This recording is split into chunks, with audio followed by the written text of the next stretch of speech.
Hi, I'm Tim. And I'm Dad, and it's Tim and Dad. Unfiltered. Unfiltered, formal edition. And today's episode is sponsored by nobody except for Jesus. Sponsored by Deep Jesus, God Jesus. Amen, Sponsored by brother. Pine Hill Community Church. All right, so today we're going to talk about the NBA Finals, the Stanley Cup Championship, a little bit of baseball, a little bit of this, a little bit of that. But we're going to start off with talking about the NBA Finals. Dad, would you like to open up on this one? Knicks, both teams played hard. Both teams are deserving of the title, but only one can win. And I was going for the Knicks in the finals. It's been a long time. Glad to see them back. Uh, the Knicks is a historical team when it comes to the NBA. So, it was one of the founding teams. So, go Knicks. Congratulations. Y'all deserve it. Also, congratulations to the Carolina Hurricanes, who won, I thought was a pretty offensive and very entertaining Stanley Cup. So congratulations to the Hurricanes and to Hurricanes fans that have been in my DMs on Instagram and group chats, blowing my phone up about the Hurricanes. So congratulations to the Carolina Hurricanes on the Stanley Cup. That's coming a lot from this one who's a Predators fan. We suck, and I know we suck. So yeah, I don't blow people's phones up about the Predators. So we're going to talk next about. I got a question. And do you know that for the first 100 days, that trophy gets passed around, and each player has a choice to do whatever they want with that trophy as long as they keep it intact and don't damage it. Some say they drink, some have drank out of it, some have baptized their babies in it. Some used it as for dog water. That's People use it, people have used it for props. One person took it on a flight or whatever, took it on a boat. I mean, Do you know what the cool thing you can see if other leagues let their players do whatever they want to, like let their players get the trophy for a day? Like what would you do with the Stanley Cup if you had it for a day? I'd probably walk around and show it off, like I'm Meet cool. and greet, sign autographs or something. But I don't think like some of these people actually do things, skydive with it, crazy stuff. Like they think outside the box, and everybody wants to do something else somebody else hasn't done. Scuba dive with it, or do this, or it's just craziness that a player can take it and do whatever they want. What trophy would you like to have in your personal possession too? Comment that down too.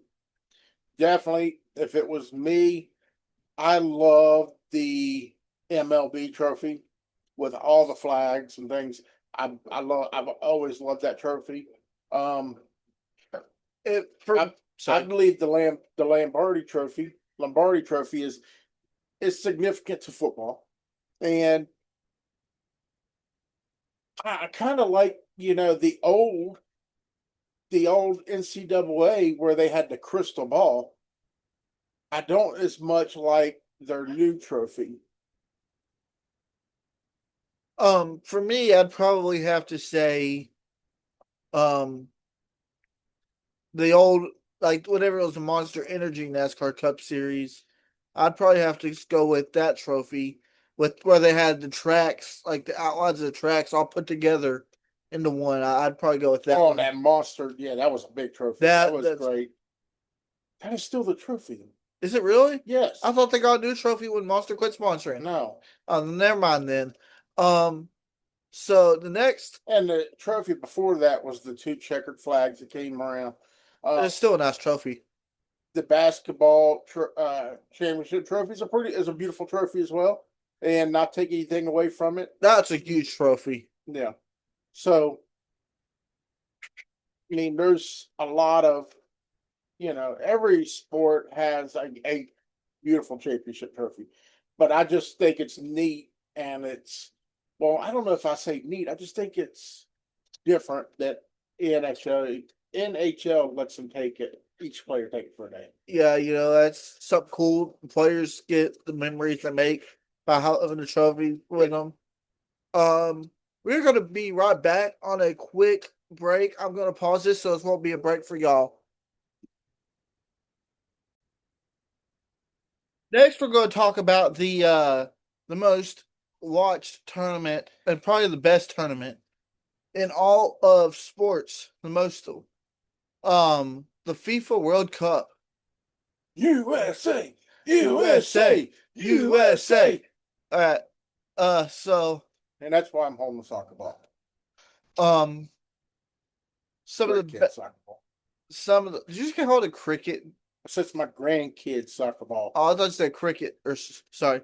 Okay. Anywho, um, who do you think? Comment who you think is going to win. Um, I personally think it's going to be Germany, but I root for the red, white, and blue, stars and stripes, always. Didn't Canada smoke somebody today? I can look. I don't think so. I thought they tied. They tied last week. They were smoking somebody earlier though. They were winning. I seen it. Who do you think is going to win it, Dad?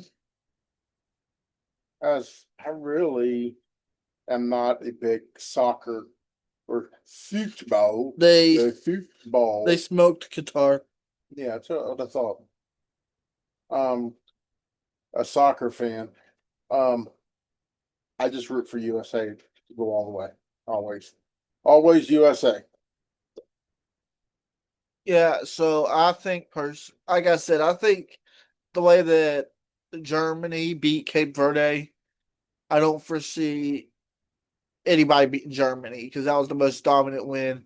And you could say, sure, it's Cape Verde, but winning by 6 goals in soccer Let's talk about against just how many countries they allow in the World Cup. 48.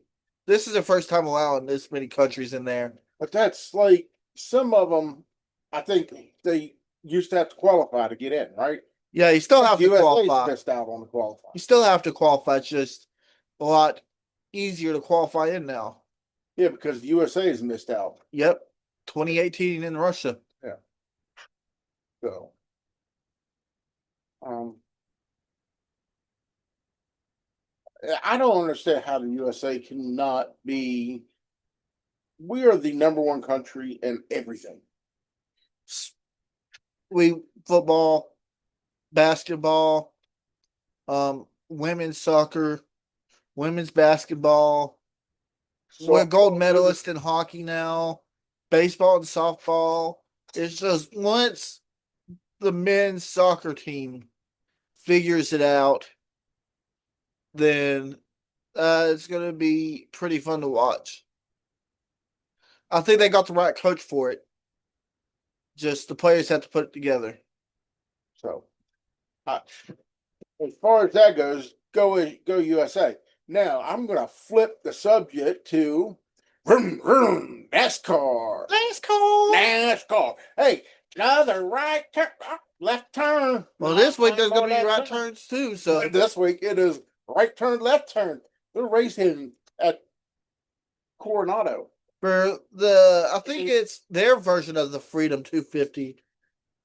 US, they're racing at a US naval base. Yes. Which is, I'm not gonna lie, that is super cool.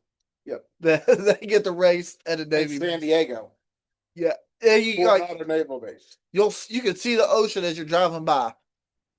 These drivers they actually will have an aircraft carrier docked out there along the route of it. They're gonna have military vehicles and planes everywhere. It is going to be something to watch.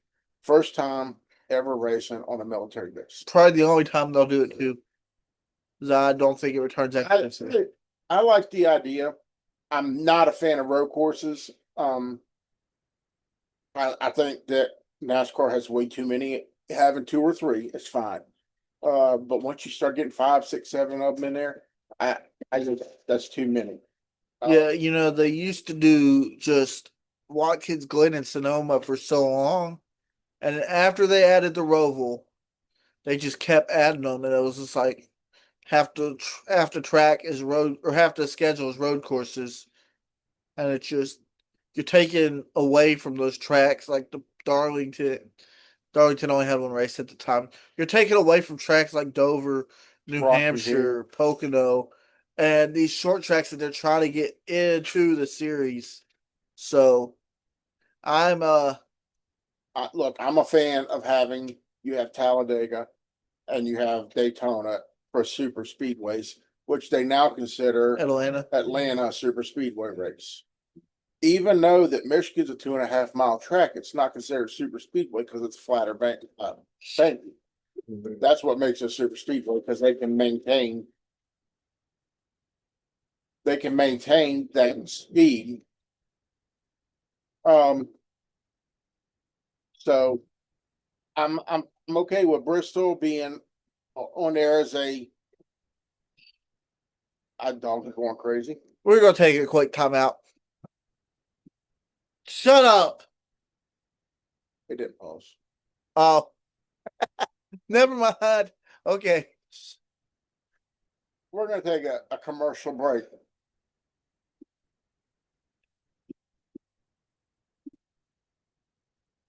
And we're back from a short commercial break. Sorry about that, You guys. won't even know what commercial break other than we told you we were taking one. um.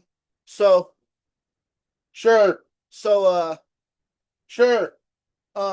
back to the naval base Coronado thing. There's going to be some tight turns that lead into some wide stretches. So you're going to see like several wide. You know, I wonder, And then is they're it going on to NASCAR 25 yet? not yet. I'm sure it'll be on NASCAR 26 though, which they had an announcement about today.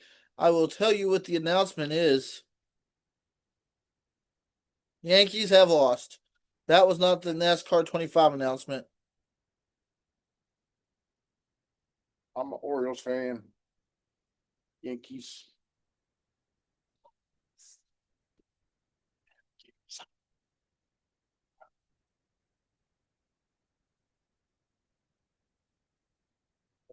Okay, well, they have officially changed the Twitter handle to NASCAR 26. And the cover of the NASCAR 26 game is Kyle Larson. and Richard Petty for the Legends Edition. I'm just kidding. Here's the official cover for the game. I'm not gonna lie, that's a cool cover. Nobody cares. I mean, I feel like they could have picked a driver who had won this year, like Denny Hamlin, No. Chase Elliott, Yes. Tyler Reddick, No. Daniel Suarez, Carson Hocevar. Can we talk about Daniel Suarez? Because he's been on something these past few races. He realizes he's losing his ride, and now his butt's on fire trying to prove he can still race. He won the Coke 600, and it wasn't like it was a fluke win because it got rain shortened. He had pulled away from drivers like Christopher Bell and Denny Hamlin and stuff. And then he's finished top 5 at Michigan, I He's believe. got 2 wins this year, don't he? Just one. Oh. Top 5 at Michigan, and also in the top 5 at where's that Pocono. So Denny Hamlin has been running extremely well this season. Or Daniel Suarez, Denny Hamlin's. What are you talking about? Daniel Suarez is running extremely well this season. So, hey, kudos to him. anybody on that conspiracy theory? Because 2311 sued NASCAR, and now all of a sudden, the most wins come from Denny Hamlin, which is co-owner of 2311, and Tyler Reddick, who drives for 2311. So yeah, the conspiracy's kind of running wild right now. Is that in the deal? Was that in the deal that the tech's going to overlook some things so that they could push a little more horsepower on the track? If that was the case, though, I feel like if that was the case, Front Row Motorsports wouldn't be one of the worst teams in NASCAR right now. So 2311 is trying to get their charters. trying to get front row charters. And Front Row's gonna close down. Well, front row only has. There's rumors about because front row's owner is still not happy with NASCAR. Michael Jordan didn't have one in NASCAR come to an agreement, or whatever. Front row, I think, will eventually is leaning towards shutting down, and only one of their charters can go to 2311 because they already have three. I do think that the other two front row charters go if they were to close would go to behind going to 2311 next year, full time. Riley Herbst is now jobless. He's going to the Xfinity Series. Hopefully, because he was good in the Xfinity Series, as was Harrison Burton. Josh Berry is going to Unannounced. I think if front row stays open, he's going to be driving the 4 car next year. Is my pick. Jesse Love will be driving the 21 next year, which for these young drivers going to the 21, look at Josh Berry, look at Wood Brothers, look at Josh Berry, look at who came before Josh Berry, Harrison Burton, Matt DiBenedetto, Paul Menard. Trevor Bayne has won the Daytona 500 with. No, I'm talking about here lately though. You look at these drivers going to the 21, and it's just like. And the 21 shouldn't have a problem winning because they're an alliance, technical alliance team, so they get all the same parts and everything that Penske gets. But you look at these drivers, and you're like, how can. And all the Penske drivers are struggling except for Ryan Blanton. Right. I'm concerned with Logano. I think that his time is coming to an end, and I'm worried as a fan of the sport, not as a fan of Logano, because I am nowhere near a Logano fan. As a fan of the sport, I feel like we might be cruising towards a Jimmy Johnson type career ending for Joey Logano, and I hate it for him because he is one of the better drivers. Well, he's one of the young guns. Well, he's not young. But he was one of the young guns. Oh. When the young guns, when you had Jimmy Johnson and you had Dale Jr. and you had Kevin Harvick, and then Joey Logano was coming up in that pack. Yeah, Keselowski. Yeah, those were coming up right after them, and they called them the young guns because the older guys, you had the Rusty Wallaces, the Mark Martins, you had Darrell Waltrip still racing. You had a lot of older drivers that were still in sport, and these younger guns, sorry, these young guns were coming up. They were called the young guns, and Gillette sponsored back in the day. So that's pretty cool. I didn't know that. I'm not that old. I think that you can tell that his career is, especially Matt Kenseth used to be one of the young guns. You can tell that his career is winding down. So I hate it for him. But it happens to every driver. You either retire a champ or you live long enough to dwindle. I said, yeah. You live long enough or you drive long enough to dwindle down into one of the worst drivers. Sorry about that. Mom came to us, asked us about dinner. Yeah, we had to answer to the boss. Okay, what were we talking about? Oh, yeah. We're talking about drivers and where they're going and who's landing where. I think Barry goes to front row for the 4. I think Gregson goes to the 33. I don't have an idea about where Bowman is going. Bowman's done with Hendrick. I've heard possibilities that Bowman may retire because of his health. Well, he has a vertigo problem, so a lot of the G forces and things and fast movement, his balance is off. So, and that's kind of dangerous in NASCAR. You don't want your head spinning while you're driving that race car at 200 mile an hour. So there's a good chance that he retires. And if that so happens where he retires, I have to say I got to give it to him. In the 48, he was not a bad driver. He battled injury problems through his career, though. Were sick a lot. But when he was in that car, he was racing hard. Not to be rude, but either one of these dogs crop dusted me or you crop dusted me. It was probably that one right there. because he is Good gassy. Lord. Boy, Uh, it stinks. so I think that Corey Day will come up though at jobs of 48 for Hendrick Motorsports. I don't think Corey Day's ready for Cup Series. So you think they go with a rental driver for a year or two? Like that's not something Hendrick does, but I Now, think Josh Berry came up through Junior Motorsports, right. It's and just Junior Motorsports is an affiliate to Hendrick. right. And it's not what Hendrick does where they get a rental driver, but I think they have they have their eyes and hearts set on Corey Day as their next driver. So they've got a younger core though. I think their oldest driver is like 32, 33 maybe. Well, let's go back. So we know we've had the passing of Kyle Busch. Rest in peace, Kyle Busch. And our thoughts But and it didn't prayers. take long Sorry. before Denny Hamlin broke Kyle Busch's win record in the Cup Series. Before I say anything else, our thoughts and prayers are with the entire Bush family and all of those that were close to Kyle. But no, I talked to Dad. Denny and Kyle were close, racing for teammates for forever. So that probably had to be a bittersweet moment for Denny Hamlin passing Kyle Busch for ninth all time in wins.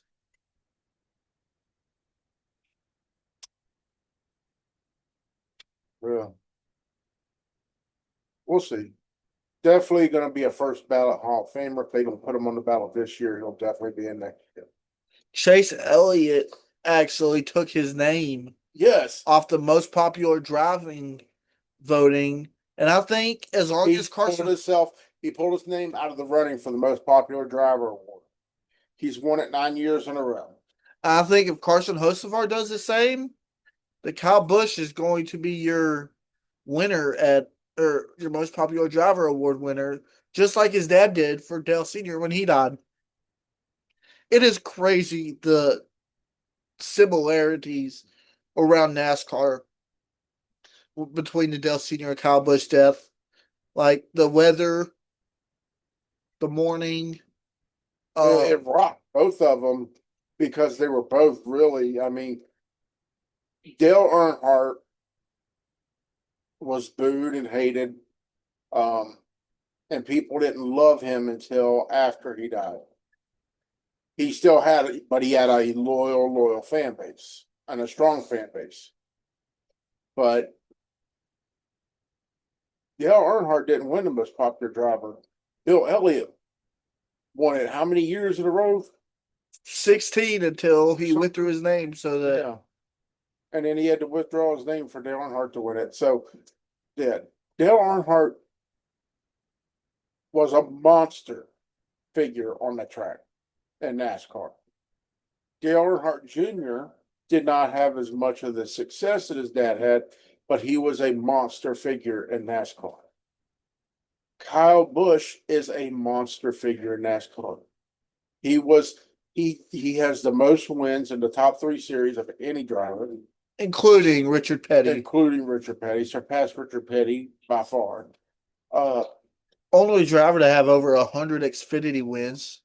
Yeah, I mean, just swept weekends. Like it was, he was on fire, and people love to hate him. You either loved him or you hated him. You either that dislike. I mean, because you hated seeing the same person come in and win and be.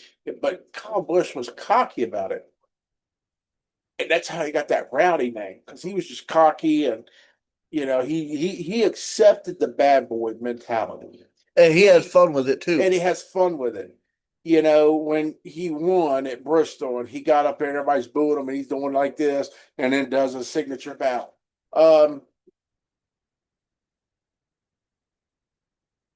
He embraced that boo because he said any interaction. So if they're interacting with him negatively or positively, they're still paying attention to him. So he was an impact player, and when he passed, it shook the sport. completely. And there are only few, I mean, there's only few people in each sport that if you lost them would really shake that sport. These are the biggest impact players, drivers, whatever, of each sport. Greg Biffle's death did not shake NASCAR nowhere near as hard as Kyle Busch's did. No. And it's like if you let's turn it to the NFL for example. If Mitch Trubisky, Titans backup quarterback, was to get die in a car accident, actually I go to another one. Rondell Moore, his death recently would not shake the NFL. It shook the NFL still, but nowhere near as much as a death of Patrick Mahomes and TJ Watt, a Christian McCaffrey would shake the NFL. And that's because those deaths don't just hit within the NFL community. They hit within the broader fan base. yes. So and that's with every sport. I can go and give you Kobe Bryant's death, the way it shook the NBA. If Michael Jordan or Larry Johnson or Larry Johnson, you mean Larry Bird? Larry Bird, Magic Johnson. Magic Johnson, whatever. The way Kobe Bryant's death shook the NBA. I mean, yeah, Kobe Bryant, when he died, look at that. It shook the sport. These are impact players that really form the heart of that sport that is what the fan base wants. That is what the fan base gets drawn to is the personalities, the winning and losing. You know, we want to see winning, but we don't want to see winning too much. You know, we don't want to see one person always dominate. So you become a fan, then you become to dislike that because they win too much. And then, it's a back and forth. We're never happy as people. Yeah, like it's like with weather. It's either too hot or too cold. Yeah. So what is it going to be today? Another thing I thought was an incredible coincidence and kind of like enough to bring a tear to your eye. Kyle Busch's hometown, Las Vegas. The Las Vegas Knights versus the Carolina, where Kyle Busch currently lived whenever he died. The Las Vegas Knights versus the Carolina Hurricanes for the Stanley Cup was kind of cool that it was those teams that made it after he died. It was his hometown. His hometown versus where he lived. And it's still like I'm trying to figure out a good word for this. Just the coincidences in the sports world after something happens are just crazy all the time. Here's what I'm praying for. Some of these kids that are coming up, Keelan Harvick, Owen Larson, and Cash Boyer. Well, even his daughter, Kyle's daughter, Audrey Larson. Brexton Bush. These are kids, keep in mind, these are kids of these drivers who are going to be coming up and racing, that are racing in the lower series, that are winning and winning and winning and all these other, late models and midget races and things like that. And when I say midget races, I'm not talking about little people. I'm talking about they're called midget cars, late model cars, sprint, open wheel, modifieds. They're dominating, okay? And they're going to be coming up the ranks to get into NASCAR. Yeah. Braxton Bush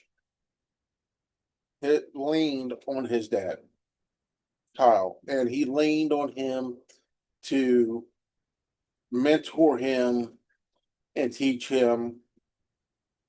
And then they battled each other on the track. And Braxton was up 2-0 on him? Yeah, Braxton was the Battle of the Bushes. Yeah, Braxton beat him quite a bit here lately. So, Kyle is not going to let his son beat him. He's not pulling over so his son can pass him. Kyle wants him to learn to race aggressively and race hard. So,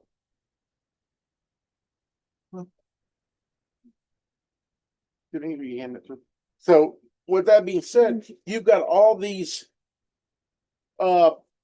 kids that are coming up now that are racing and they're going to be in NASCAR one day.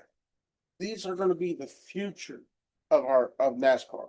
And I can tell you they're going to be some darn good drivers. The competition is not getting easy.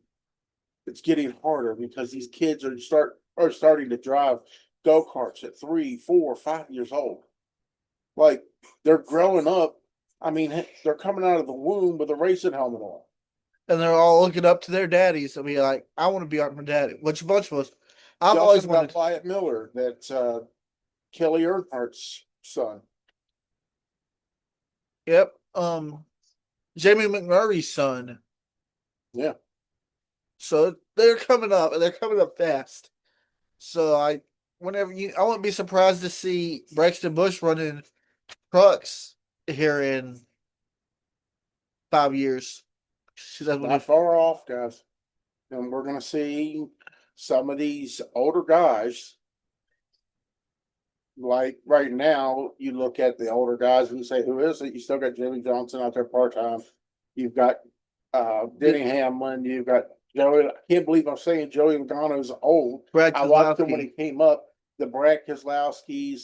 Who else do we got that's older? McDowell's older. Yeah, McDowell. You've got all the front row drivers are young now. That's Yeah. crazy. You've got most of Joe Gibbs is young now too. Yeah. And none of the Hendrick drivers are truly old. It's pretty like, bad when I'm sitting there gonna sit there and say that Chase Elliott's considered one of the old guys. well, SVG's technically considered an old guy, even though this is only his second full time season. He's not going to be racing. He's not going to have a long Cup Series career because he came in so late.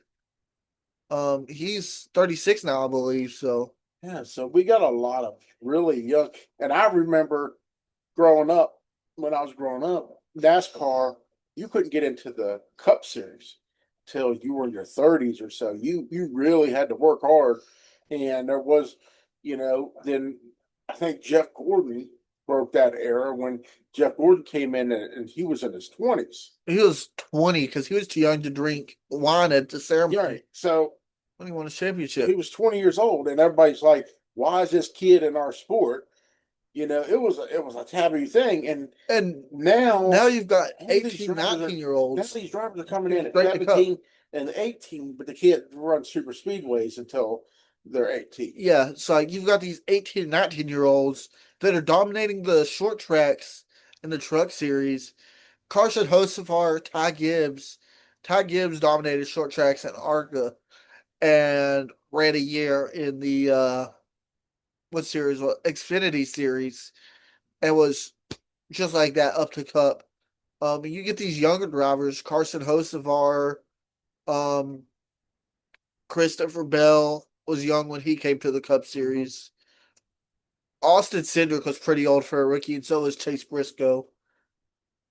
Josh Berry's in his 30s too, by the way. Yeah. So he's considered one of the older drivers. Jesse Love coming up next year. I think he'll just be 20 or 21 whenever he. But what thing is Chase Elliott came up young. Ryan Blaney, he came up, he was young. It's just all these guys and Chase, and I say Chase Elliott because I'm a big fan of Chase Elliott and Ryan Blaney have pedigree. Their fathers, Bill Elliott, Dave Blaney, and Dave Blaney, the Buckeye Bullet, because he drove the 00. So let's change the topic real quick. All right, let's change it, Dad. What are we going to talk about?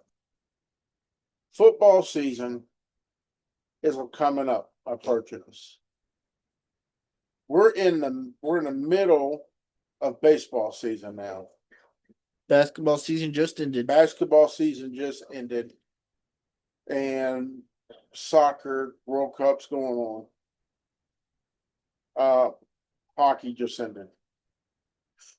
Our podcast or whatever we call this is going to be leaning more toward those sports, the football, what's coming up on football, baseball, and NASCAR, because NASCAR goes as well until November. And you know what the beautiful part of We're almost through June. We're over halfway through June. Then we got to sit through July. You know what the beautiful part about July is? 4th of July, Well, outside of Independence that, Day. whenever it comes to waiting for sports to come back, is once that ends, you're into August. And you know what comes back in August? High school sports. High school Football. I football. love 4th of July. Oh, me too. Me too. I get it from I my like to dad. watch stuff explode. I get it from my dad. Um, Just not our house. you get high school sports coming back, and it's not like they come back late July. They come back or late August. Well, yeah, it's still Well, they technically go late back to August. school. I think they go back to school in August. I don't believe the sports start until August 20th is when our first Tim and Dad, or right now Tim and Dad, Timmy Talk Sports live episode from a, or not live, we'll record it and then post it from a high school game will be I won't August be doing 20th. that. I'll be doing the talking. He'll be running the camera. I'll Probably. be I'll be doing a little bit of both. So I'll show some content from the game, some interviews, Y'all want to look at the good looking one? which is me, because I don't have a bald spot. I'm sorry. Please. He fell on his head as a baby. I can't. I don't. But we got two games for week one. August 20th, Johnson County will be coming to a very hungry Solvanese team with a new quarterback, a new lineman, and a very angry Solvanese team that just went 0-10 last year, Oh my God. won in 17 straight Lord, losses. Lord, please be with them. Lord, be with them, please. Um, Sullivan East dropped the ball last year. I mean, that was so bad. And it wasn't like they were just getting blown out. They were That's Diesel. He's wanting to be on the video. He's jealous because he's like, I want to be on here. But uh and it wasn't like Solvanese was just, dropping the ball against teams. The only team that blew them out last year, like blew them out by normal standards, was Greenville. They fought hard against Elizabeth and keep that close. That was the closest game since Elizabeth and joined the conference with East. And you had so many games where East was just. I had a discussion with the coach of the Sullivan East Patriots, and he said that their players have been in the weight room lifting weights, getting stronger, getting faster all summer long. He said he had a very young team last year, and he's looking this year to be much better. He's going to have much stronger and bigger guys on the line blocking. So that'll help because they didn't have any line at all last year. And honestly, I don't feel like many of them players spent much time in the weight room because from what I've seen and what I've watched of them, They were small. I'm not going to blame the coaching, Like but Coach Simmons did also say it was a very young team too, and they were all. I don't feel like they were motivated. I just didn't see the bond that when I played football that we had. That team just wasn't bonding last year. And something that I talked to a player about, a current player on that Solvanese team, uh, we talked about was whenever we hung out was there was a bunch of catchers on that team last year. I'm not going to say names, but from what I heard, several of them got kicked off the team, including some key players from last season. So I'm hoping that they can build some team chemistry, and those kids are hungry for a win, especially those sophomores. I wish them all the luck. And we've got 3 6A schools in this region. Okay. We've got Science Hill, we got Westridge. Westridge, and we got Dobbins Bennett. Um, that is the highest division you can be in TSSAA. Okay, in Tennessee High School Sports is 6A. These are the larger schools. I did not see the quality of football play out of any of them schools. To me, those schools have all the resources, They've got more money. They've got bigger facilities. Especially Dobbins Bennett and Science Hill, where I mean, huge, they're huge. representing full big old cities. Yes. And they got all of Johnson City's money coming in there, and King Sports, all of Dobbins Bennett is getting Dobbins Bennett. Um, Westridge is getting a ton of Sullivan County money. they get money from Sullivan County, but and they got a brand. That's a brand new school anyway. That's all fancy. I think the only reason they're 6A though is because they're so huge. Well, that's because they combined 3 high schools into one. We Bless you, thank you. You're we welcome. need to be. I need to see what these schools, these 6A schools. I need to see them grow. I need to see them be stronger because they're playing teams that they're going to be playing teams out of around Knoxville area, Chattanooga. They play teams out of state, some out of state that are 6A because there's not that many 6A schools. Um, I think if you look at the 6A, like the 6A teams in Tennessee, all right, for Region 1, which is the region we're in, they have to play teams from Morristown, teams from Maryville, because 6A schools are more spread out. There's not as many. So I just want to see better play out of these schools. And that's what I'm looking for this year. When we go and we do this, I'm always watching. I'm not employed through the school system, so I can't physically be a coach because you have to be employed through the school system to be a coach. But I analyze. I see it, I analyze it, and then we talk about it. I'm not criticizing, but I point out what I see is going on and what's wrong. And I like to go and I enjoy the game, but I'm going to critique and see what they're doing wrong and critique it. And sometimes I go and have talks with the coaches and tell them, hey, this is what I'm seeing. I don't know if you've noticed it, and just, be a bug in their ear sometimes. Because sometimes they're too busy with 100 things going on, that they're focused on the game, and then they have to rely on film. But film doesn't always point out what you see. You can only usually pay attention to one different thing on film at a time. It's like, in order to get a full play and a full play broke down, you'd have to go over it 5, 6, 7, or 8 times sometimes. So like I said, Johnson County, Sullivan East, a rivalry. I think it's one of the few East non-conference rivalries that are still standing. Now that they don't play Unicorn every year anymore, they don't play Tennessee High anymore. So for a non-conference rivalry, this is one of East last non-conference rivalries. I'm sorry, I like the Tennessee High and East because there's literally it's the same road, 6 or 7 miles apart. Literally the same road. Yeah, off of Weaver Pike. One of them is a city school. One of them is a county school. And so with the city school and the county school, and they're 7 miles apart or whatever, then they played every year. Here's the problem. Tennessee High is a 5A school. They are a Bristol City school. More players, more money because the city gets money from the county too. They have more. So when they go into East, which is a 4A school, they just slaughter them.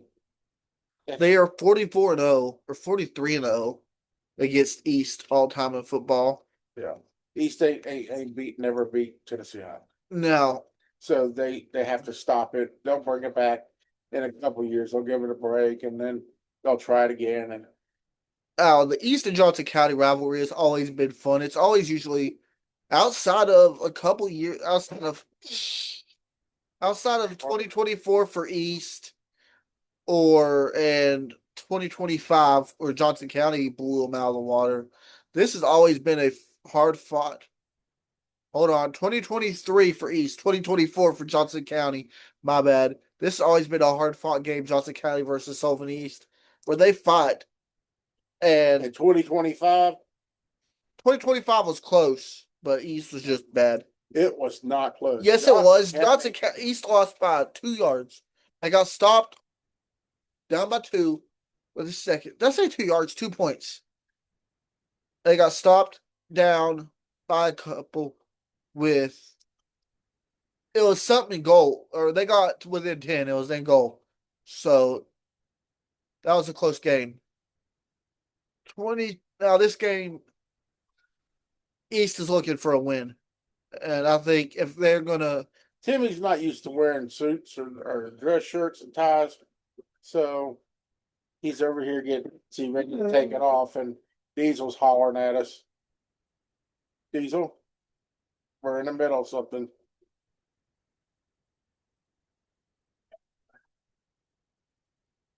and then the next day, Friday, August 21st, we'll be back at a high school football stadium, a school that we've mentioned, both these schools we've mentioned on this episode before we even got to this game. 6A Westridge, the Westridge Wolves playing the 5A Tennessee High Vikings. So that I feel like is going to be a good game. That's always a good game. The 6A school versus the usual playoff team in Tennessee High.